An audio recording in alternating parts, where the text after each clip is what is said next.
Funerali i Papa Franceskut do të mbahet të shtunën në sheshin e Shën Pjetrit, vendosën kardinalet katolikë romak të martën, duke përgatitur terrenin për një ceremoni solemne që do të mbledh lider nga gjithë bota.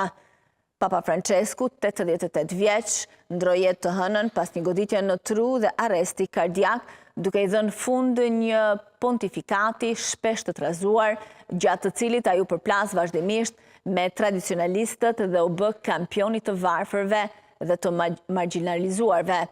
Papa kaloi 5 javë në spital më herët këtë vit duke vuajtur nga pneumonie dyfisht dhe duke i se po shëroi ngadalë, por Vatikani të martën tregoi momentet e fundit të tij, duke thënë se vdekja erdhi shpejt dhe ai nuk vuajti.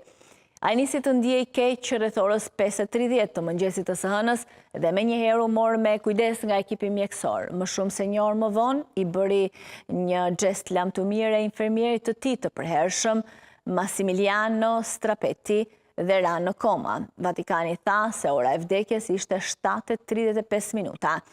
Janë publikuar ndërkohë edhe pamjet e papës së veshur me petkat fetare dhe duke mbajtur një tespije i shtrirë në arkmortin e hapur në kapelën e Rezistencës Santa Marta, ku ai jetoi gjatë 12 viteve të papatit.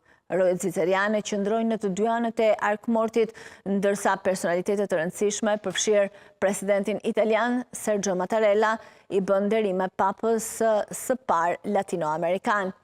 Trupi i tij do të çohet të mërkurën në mëngjes në bazilikën e Shën Pjetrit në orën 9 në një procesion të udhëhequr nga kardinalët dhe do të qëndrojë atje për homazhe deri të premten në orën 19. Shërbesa e varrimit do të bëhet të shtunën në orën 10 në sheshin e Shën Pjetrit përballë bazilikës së shekullit të 16.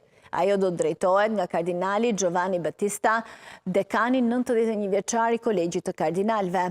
Presidenti Amerikan Donald Trump, i cili ka pasur përplasje të shpeshta me papën për çështjen e emigracionit, tha se do të marrë pjesë së bashku me bashkëshorten e tij.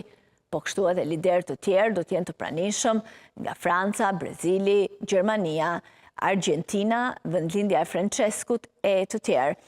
Ndërkohë, po gjithashtu do të jenë të pranishëm edhe përfaqësues nga familje mbretërore, nga Belgjika, nga Hollanda, po kështu edhe nga Britania e Madhe. Në një thyrje të traditës, Papa Francesku kishte konfirmuar në testamentin e tij të fundit të publikuar të hënën se dëshironte të varrosej në bazilikën e Shën Marisë së Madhe të Romës dhe jo në Shën Pjetër, ku janë varrosur shumë nga paraardhësit e tij.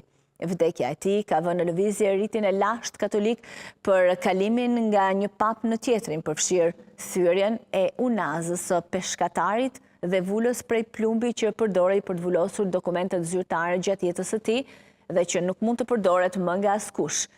Ndërsa katolikët në mbar botën janë në zi, të gjithë kardinalët në Rom u thirrën në një takim të martën për të vendosur renditjen e ngjarjeve në ditët në vijim.